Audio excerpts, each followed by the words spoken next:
嗨，大家好，我是躺平叔。今天是2026年7月2号，这一期我们继續聊聊伊朗，聊聊波斯，聊聊中東局勢。今天是美國和以色列對伊朗進行混合糾治的第125天，同時也是哈梅內伊悟道成仙的第125天，也是穆吉塔巴哈梅內爾人間蒸發、音信全無的第125天。但是隨着美國和伊朗諒解備忘錄的這個叫磕磕碰碰、艱難前行，美伊雙方在波斯灣、在霍爾木茲海峽這兒的衝突目前已經降溫，至少在周末來臨之前會保持一段平靜。但是就在這個平靜期，美國和伊朗各自的內部也發生了一些變化。我們重點是聊這個。首先，穆吉塔巴很快應該就要露面，因為過幾天是前任領袖哈梅內伊，也就是穆吉塔巴的他爸要安葬。那在這麼一個大的儀式上，作為兒子應該要露面，這個是一個懸念，目前還不知道，所以這個應該過幾天咱們就知道答案。這是一個看點。外界傳言是吧？穆吉塔巴有人說他已經沒了，有人說他在國外，有人說他是燒焦的植物人，有人說他毀容了，有人說他截肢了。總之各種傳言都有。畢竟到現在沒有聲音，沒有圖像，只有傳說。那接下來幾天是吧，應該出現，那個時候的很多答案自然就揭曉了。那現在美國和伊朗之間，那是為了接下來的技術談判正在扯皮。半島電視台7月1日援引消息人士的話報道稱，伊朗和美國已在卡塔爾首都多哈展開技術層面的談判，不過雙方高級官員暫無舉行面對面會晤的計劃。消息人士稱，至少有3個工作組正在多哈處理技術性討論、核問題、外交以及融資和凍結資金的返還。根據路透社的報道，那就更有意思了，說美國和伊朗正在通過卡塔爾和巴基斯坦進行間接性會談，也就是美國和伊朗不直接見面，是美國有什麼話告訴卡塔爾，卡塔爾再去告訴伊朗，伊朗有什麼要求告訴卡塔爾，卡塔爾再去告訴美國，這叫間接技術性會談。為此特朗普已經派出他的特使維特科夫和女婿庫什納，在6月30號就已經飛到了卡塔爾的首都多哈，在那兒與卡塔爾的首相兼外交大臣穆罕默德舉行會晤。但是具體的技術性會談，庫什納和維特科夫他們並不參加。卡塔爾他外交部的發言人說，卡塔爾和巴基斯坦調解人周三在多哈分別結束了與美國和伊朗談判代表的會談，在瑞士峰會成果的基礎上，就與伊斯蘭堡諒解備忘錄相關的問題取得了積極進展，各方同意在未來一段時間繼續磋商。下一輪會談將在伊朗前最高領袖葬禮結束後盡快安排。伊朗官方媒體周三宣布，本輪圍繞美伊諒解備忘錄舉行的技術談判已經結束，雙方同意最遲於7月2日建立溝通渠道，以通報和記錄可能違反協議的情況。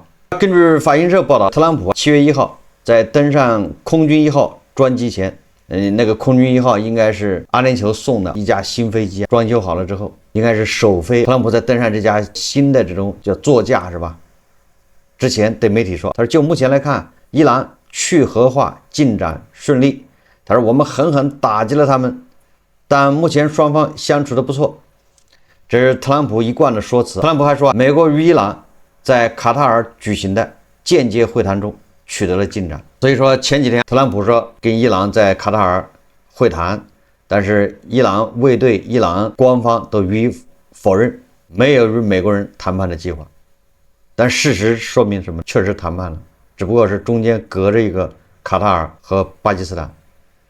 這就說明什麼？說明這個第一個，雖然特朗普中期選舉油價下降這個目的達到了，但是你不能不說，這個伊朗人是在牽着特朗普的鼻子走。在談判這一塊，你看他是各種拖延，60天，我看2個60天都解決不了。你看這10幾天過去了，你第一輪技術談判中間還隔着個卡塔爾和巴基斯坦，也就是美伊雙方還不能直接談，這不就是耽誤時間嗎？拖延。第二個，你看回去要舉辦哈梅內伊的葬禮，也要耽誤時間。所以這我感覺這個伊朗人是在拖延時間，在消磨特朗普的耐心。當然了，這個美國人也不傻，這些他們應該知道，無非各取所需，各自達到各自的目的。我們先說美國国內矛盾，那是因為他们一直是摆在桌面上，不光是民主党和共和党之間，就伊朗問題完全尿不到一個壺裡去，就連共和黨內部，他也尿不到一個壺裡去，甚至連特朗普這個小集團裡面，也明顯的分成兩派，這連伊朗人都看出來了。鳳凰網報道說，伊朗議長稱萬斯盧比奧路線不同。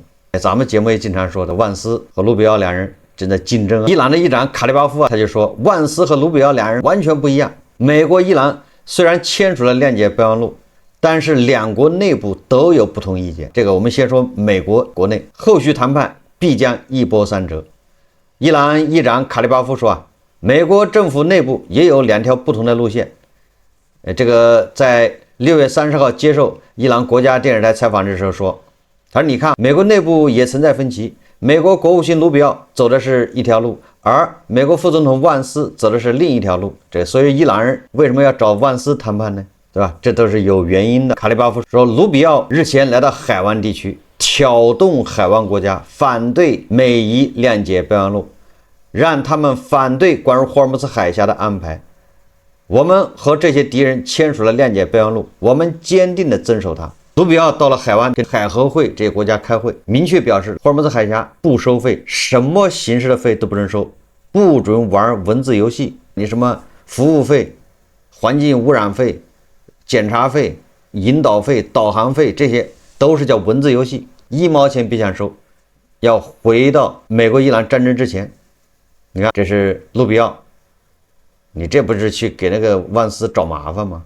而萬斯說的就不一樣了，萬斯說是伊朗不能收錢，伊朗不能收錢，人家就繞一下，說讓阿曼收錢，阿曼收錢带伊朗分，那你說這不還是收錢嗎？就玩這種文字遊戲。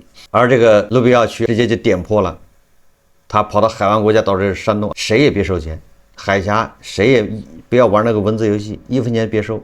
那不是拆萬斯的台嗎？萬斯的意思是我反正讓伊朗不收費就行了，只是別人收了費那是別人的事情。朗子最後說，我最後我得到錢了也行。阿曼說，要不我來收吧，是吧？我收服務費，帶伊朗分，就這意思。你說玩這個遊戲，所以說你看盧比奧就更狠一點。盧比奧只說這個黎巴嫩問題跟美國和伊朗問題完全是兩碼事，不應該捆綁到一起。也就是以色列你打你的真主黨，如果伊朗干涉，就狠狠的揍伊朗。美國和伊朗談的核問題的跟你什麼黎巴嫩真主黨沒關係，要分開處理。而這個萬斯對不對？萬斯就要把它捆到一起，因為萬斯被伊朗人給蠱惑了。這萬斯天天罵以色列總理內塔尼亞胡，是吧？不懂感恩。你看盧比奧跟萬斯之間的分歧都被伊朗人看在眼裡，所以說所有的這些貓膩啊，伊朗人也明白，要不然怎麼叫談判高手？美國與伊朗簽署初步和平協議後，特朗普政府隨即開展密集外交行動。美國副總統萬斯與國務卿盧比奧分別出訪海外，為該協議爭取支持，但兩人在關鍵議題上的表述出現差異。在白宮的一次講話中，萬斯強烈批評部分以色列方面反對協議的聲音。他指出，以色列針對貝魯特民用基礎設施的空襲，旨在打擊持續對已發動襲擊的真主黨，正在削弱美國推動的和平進程。你看，美國這個鬥爭也是公開化，萬斯和盧比奧各唱各的調，特朗普也很享受，現在就看誰厲害，他幫誰。我們在以前節目說了，這個時候特朗普難道跟那個穆吉塔巴兩人不有異曲同工之妙嗎？穆吉塔巴他就看這個衛隊和改革派他們倆鬥，誰贏幫誰，反正自己要立於不敗之地。那特朗普某種程度上跟這有點像了，所以你看讓這個盧比奧和萬斯兩個人去表演。那我們再看看美國副總統萬斯，萬斯現在已經開始給自己鋪後路了。萬斯已經預感到美伊諒解備忘錄是個坑，已經完不成了，要成為一個爛尾工程，是一個笑話，最終很有可能還是要動武。所以萬斯現在已經預感到了。根據美國哥倫比亞廣播公司報道，美國副總統萬斯周二接受福克斯新聞採訪時表示，即使正在進行的談判最終失敗，美國也已經完成了核心使命，即確保伊朗永遠不會擁有核武器。你看，萬斯已經開始打補丁了，打預防針，告訴大家，美伊諒解備忘錄簽的這玩意兒就是個爛尾工程，後面60天談判最終失敗。他已經沒有信心了。有信心的人是不會這麼說的，一定會在談判中讓伊朗讓步，達到特朗普的目的。他現在已經不這麼說了，他現在說，即使進行的談判最終失敗，那美國也完成了核心使命。核心使命什麼？就是說伊朗永遠不會有核武器。你這不胡扯淡嗎？那既然這樣，那還談判幹什麼？談不談都已經達到核心使命了，那還談判幹什麼？萬斯說，無論談判最終如何收場，美國都處於非常有利的位置。他表示，如果談判成功，伊朗将發生永久性轉變，不再資助地區恐怖主義和不穩定活動。你這太幼稚了！談判成功靠一紙協議來約束它，那你不就回到了奧巴馬那個時代嗎？奧巴馬的協議說永久放棄任何核武器野心，並因此重新被世界經濟接納，這就是胡說八道。你這個相當於在挖特朗普的牆角。特朗普已經說了，我搞的一個協議，我搞的這個事情比奧巴馬不知道強到哪兒去了。結果你最終還是搞了個協議呢，奧巴馬的協議比你這也要高明。萬斯同時也承認說，即使伊朗方面不守規矩或沒有在談判中做出美方所需讓步，美國仍佔據優勢。他說伊朗的核計劃已被摧毀，常規軍事力量也已經被摧毀，美國相較伊朗仍處於更強勢的位置。說來說去，就是萬斯現在已經成了特朗普的一個傳聲筒了，复讀機。也就是特朗普你說什麼就是什麼了，我也不給你犟了，你要打你就打，我也不反对了，不就这意思嗎？因为我發現跟伊朗人談判，你得把自己耗得精疲力盡，這是極限拉扯，是吧？萬斯還稱美國在談判中握有所有的籌碼。他說，我們顯然希望談判成功，但即便沒有成功，我們也已經完成了核心使命，那就是確保伊朗永遠不會擁有核武器。你既然核心使命都已經完成了，還談啥？你談還要給人家解凍資金，還要給人家解除制裁，還要給人家3000億的重建資金。你這怪不得共和黨內部都說你萬斯簽了一個賣國協議啊！你既然已經說了伊朗無核，核心使命都已經完成了，那你為什麼要幹這些事？這就跟伊朗的談判一樣了。伊朗的談判說了，既然我們伊朗大獲全勝，美國已經慘敗逃跑了，那為什麼我們要給他讓步？我們為什麼還在核上面承諾什麼不搞核武器，不幹這個不幹那個？這不是美國輸了嗎？輸了怎麼我們還這麼多讓步呢？你看看這個萬斯現在也陷入這種困惑。你既然說美國已經完成了核心使命，伊朗是不可能有核武器了，那你還談判幹什麼？那你還給人讓步幹什麼？解除制裁，解凍資金，還給人畫餅3000億的重建資金，在幹什麼？你看這個同樣就在這個採訪上，萬斯說，他說我只想明確一點，就是告訴大家，最終不會出現伊朗向霍爾木茲海峽船只收取通行費的情況。這個美國總統特朗普在社交媒體真相社交上發帖威脅，只要伊朗對過境商船收取任何通行安保費用，美方立即終止全部談判。你看，他重點是伊朗你不能收，這個他這留了個後門，是伊朗不能收。盧比奧趕緊回來的，把這個後門給他堵上了。也不僅伊朗不能收，誰都不能收，這不就互相拆台嗎？為什麼？因為阿曼已經向美國提出了一個收費方案。根據美國媒體報道，阿曼當局已向美國遞交一份正式文件，提議對過境霍爾木茲海峽的航運公司徵收費用。收到草案後，美國顯然感到不安，因為自美伊首次停火以來，美國民眾一直反對通行費。就伊朗而言，這可能會開創一個先例，並可能使其他國家從中獲利。那麼在7月1號周三，萬斯接受記者採訪時又說，他說美伊雙方周三在卡塔爾就霍爾木茲海峽問題舉行了間接性技術性會談，進展順利。同時萬斯說，除非確有必要，否則華盛頓不會重返全面作戰狀態。萬斯說，他無法保證在下個月最後期限到來，美國不會重返全面作戰狀態。也就是萬斯繞來繞去什麼意思？特朗普到底打不打伊朗全面戰爭，我不知道，但是盡量避免這種情況。他表達就這個意思。美國不會重返全面作戰狀態，但目前總統特朗普已指示官員們致力於達成協議，就是外交手段解決。我無法做出任何承諾，因為這顯然取決於伊朗方面的最終行動。我能承諾的是，除非迫不得已或者有明確的目標，否則總統不會再次派遣軍隊參戰。總之，萬斯現在已經開始甩鍋了，開始打預防針了。他主導的他簽的這個協議又成了歷史文件呢，或者正在成為歷史文件。那根據《華爾街日報》報道，特朗普曾評估重啟對伊朗全面戰爭，現傾向繼續外交與有限打擊選項。根據《華爾街日報》援引多名知情美國官員消息，美國總統特朗普近期曾評估是否全面重啟對伊朗的軍事行動，但目前已傾向繼續維持外交談判路徑。同時，他已告知幕僚，美伊核談判可延長至60天期限之後，延至8月18日以後再做觀察。在此期間，如果伊朗違反初步協議，特朗普更傾向採取一次性軍事打擊作為回應，而非立即發動全面戰爭。特朗普近期多次與國防部長郝克塞斯以及參謀長聯席會議主席凱恩召開會議，討論是否放棄談判並恢復對伊朗的全面軍事打擊。軍方向其提供了包括重啟大規模空襲伊朗軍事設施在內的多種作戰方案，部分官員甚至將相關選項形容為完成任務。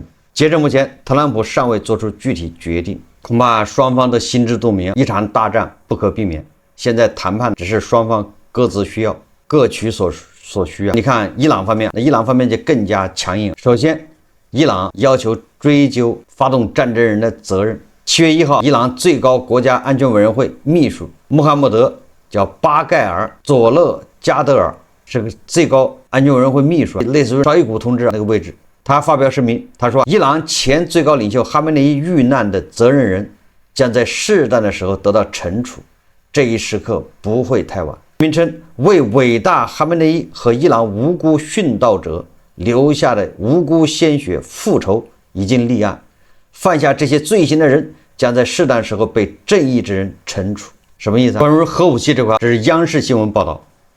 當地時間7月1號，伊朗方面發布了伊朗伊斯蘭議會議長卡利巴夫一段談話視頻。卡利巴夫稱，關於允許國際原子能機構的核查人員進入被炸毀核設施的說法是錯誤的。他表示，伊朗伊斯蘭議會通過了一項法律，該法律得到最高國家安全委員會的批准，規定不得以任何方式允許進入被炸毀或受損的核設施。卡利巴夫強調，國際原子能機構只能進入2個地點，一個叫布什爾核電站和德黑蘭核研究反應堆。伊朗方面不提供任何超出最高國家安全委員會設定權限範圍的特權。什麼意思呢？就是特朗普萬斯不是說了嗎？他在瑞士跟伊朗人見完之後，他不就開了個發布會嗎？說最快當天或者是1周之內，國際原子能機構就能獲准進入伊朗進行核查。你看今天伊朗的談判代表卡利巴夫，那他跟萬斯是對等的嗎？卡利巴夫7月1號他說你國際原子能機構即便到伊朗來，你也只能去布什爾核電站，就是民用的，還有一個就是德黑蘭核研究反應堆，大學做實驗的，你只能去這2個地方看。什麼那個什麼伊斯法罕花崗岩地下的什麼核塵埃，你就別想，做夢都不要想。我們國家的法律規定了，你這人不能進去。那你說你特朗普和萬斯談的是啥？這是進去看都不讓你看，你還去還把什麼濃縮鈾也把它核塵埃也給它收集起來，也給它稀釋，這不是扯淡嗎？所以不打能行嗎？對吧？特朗普還說伊朗無核化進程進展順利，這還沒完。這個伊朗的法爾斯通訊社來公開發表一篇評論，叫是時候建造核彈了。伊朗實現持久安全唯一的道路是擁有核威懾。他聲稱常規軍事力量已不足以防止入侵或國家分裂，並且他認為要學習某大國。他認為美國只有在某大國成為核大國後，才停止用核攻擊威脅某大國，並開始談判。他說，這個教訓是核武器並不能阻止戰爭，而是限制了敵人願意升級到何種程度的衝突。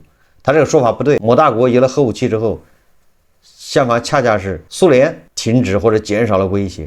在某大國沒有核武器的時候，蘇聯不停的一次又一次的要揚言動用戰術核武器，要把某些地方和平啊，恰恰是正義聯盟的大哥要收拾二哥。所以按這個邏輯啊，朗子你搞核武器，你防的不是老美，你防的應該是大哥地保老人。總之不管怎麼說，防着誰，人家伊朗法尔斯通讯社公開呼籲伊朗要加快搞核武器，那這些都是對特朗普的響亮的耳光啊！就是回應，你不是談判嗎？談的結果是人家還要加快搞核武器，人家根本就不讓什麼聯合國原子能機構的人去檢查，你還要建立一個可核查的機制，不都是扯淡嗎？就在7月1號，伊朗外長阿拉格齐在社交媒體平台轉發以色列國防部長卡茨相關報道貼文，並稱他說每一諒解備忘錄條款清清楚楚、公開透明，人人可見。美國總統特朗普已承諾約束其在以色列特拉維夫的寵物，而如果以色列方面無視主人，伊朗將出手教訓。阿拉格齐強調，對伊朗人民和領導人的任何威脅都将遭到立即有力的回應。這不就是那個以色列的國防部長卡茨不說这個穆吉塔巴已經上了以色列人的死亡名单吗？就這事，伊朗外長阿拉格齊氣壞了，就要求美國你得管一管你的寵物狗，說以色列是美國的狗。這個應該很多人反對，因為畢竟很多人不說以色列是美國人的爹嗎？到底是爹還是狗？有點亂了。這個是伊朗沒有放棄他的強硬立場，至少嘴上還是很硬的，這是嘴上，實際行動也很硬。這伊朗人該硬的時候，他一點都不手軟了。首先，伊朗又在霍爾木茲海峽搞事。伊朗伊斯蘭共和國廣播電台7月1日報道，一艘集裝箱船近日未按伊方指定航線航行，在霍爾木茲海峽擱淺。報道稱，該船選擇其他航線通行，也就是阿曼那一側，因相關海域水深較淺而擱淺，無法繼續航行。報道未公布該船的名稱、船籍、具體位置以及人員和貨物受損情況。報道還稱，伊朗已將船只進出霍爾木茲海峽指定路線限定為拉拉克島以南航線，船只與伊朗伊斯蘭革命衛隊海軍協調，並獲得通行時間安排，伊方將其進入波斯灣至駛出波斯灣期間提供安全保障。船只如選擇指定航線以外的路線進出波斯灣，可能導致不可挽回的事件發生。你看，你這艘船就不可挽回了，擱淺了。你說誰搞的事？這是伊朗人在波斯灣在搞事，這還是小事，還有一個事情那就更大了。美國海軍中央司令部在社交媒體平台上發文稱，7月1日，一架隸屬於布什號航空母艦的海鷹直升機在阿拉伯海進行了水上緊急迫降。據稱，目前沒有跡象顯示該緊急情況由敵對行動造成。聲明稱，直升機上4名機組人員已有3人獲救，情況穩定。美軍正在該地區搜尋另一名仍失蹤的機組人員，事故原因尚不清楚，事件正在調查中。這個不知道跟衛隊有沒有關係，十有八九是有關係的。如果還有一名機組人員下落不明，如果這名美軍士兵身亡，那特朗普會怎麼處理呢？紙是包不住火的，先隱瞞是隱瞞不了的。高盛他說，霍爾木茲海峽航運恢復後，原油市場將出現過剩情況。高盛全球大宗商品研究聯席主管薩曼莎·達特在接受外媒採訪時稱，一旦海峽的石油流向恢復正常，我們預計市場將面臨供應過剩。他補充稱，預測明年日均過剩量將略高於300萬桶。根據海事組織統計，6月29號至30號，霍爾木茲海峽船只通行情況保持穩定，共記錄到34艘船經核實的船只通過了該海峽。往返海峽2個方向各有17艘船只通行，17艘船進霍爾木茲海峽，有17艘船出霍爾木茲海峽。據統計，現在每天超過1000萬桶石油通過霍爾木茲海峽，每天。而伊朗準備向除以色列以外所有的國家出售石油。伊朗官方通訊社報道，伊朗石油部負責國際與金融事務的副部長表示，除以色列外，伊朗已準備向所有國家出口石油。這個咱們昨天已經說過了，伊朗以前受制裁的時候，它只能向某些特定國家出口，它只好打8折，而且還通過伊拉克洗產地，這樣出口避免制裁。那現在美國解除制裁以後，伊朗可以向全球任何一個國家出售石油，但是他不願意賣給以色列，這是他說法。實際上這個就導致什麼？導致剛才高盛說的是吧？石油過剩。我們一直說這油價一定會掉到50美元一桶，你就這麼下去，一路下跌，跌到哪兒不知道。因為俄羅斯和伊朗那肯定要拼命的出口石油。你看伊朗已經擺開架勢了，人家要通過賣油來回籠資金。那這種情況下，你說王爺國他能不賣油嗎？那賣得更狠更歡，所以油價只會往下跌。所以我一直說，從這個意義上來說，特朗普他是贏了，但是這個伊朗人也不傻，所以伊朗什麼時候在霍爾木茲海峽搞事，搞得特朗普坐立難安，這個不好說。所以說雙方的戰火一觸即發。剛才說了，伊朗國內的矛盾那已經公開化了，無論是最高領袖跟總統卡里巴夫，還有強硬派，是吧？這個矛盾已經公開化到什麼程度？就是強硬派和改革派、談判派啊，在電視上面各說各話。那個強硬派跑到伊朗國家電視台，直接開始念穆吉塔巴的密信，開始指責這些談判派，這些穿西裝的。結果電視台被逼把那個節目給卡掉了。結果這一幕又在卡里巴夫身上重演。卡里巴夫在電視台開始講各種談判，要跟美國鬥爭，談判也是鬥爭，怎麼樣一大堆在那吹的時候，呱唧，電視台也給他的節目給卡掉了，也給他戴口罩。你說毛拉這種體制，不是說你是個小自媒體博主，你可以戴口罩，那擅自議長一樣的會戴口罩，議長也不能想說什麼，所以在電視台是正說着起勁的時候，咣当給他節目卡掉了。那就相當印度，那好多人在那直播，播着好好的直播间没了，一個道理。所以說很神奇啊，就這些毛拉這種或者叫蘇式這種國家，這手段都一樣，害怕你說什麼。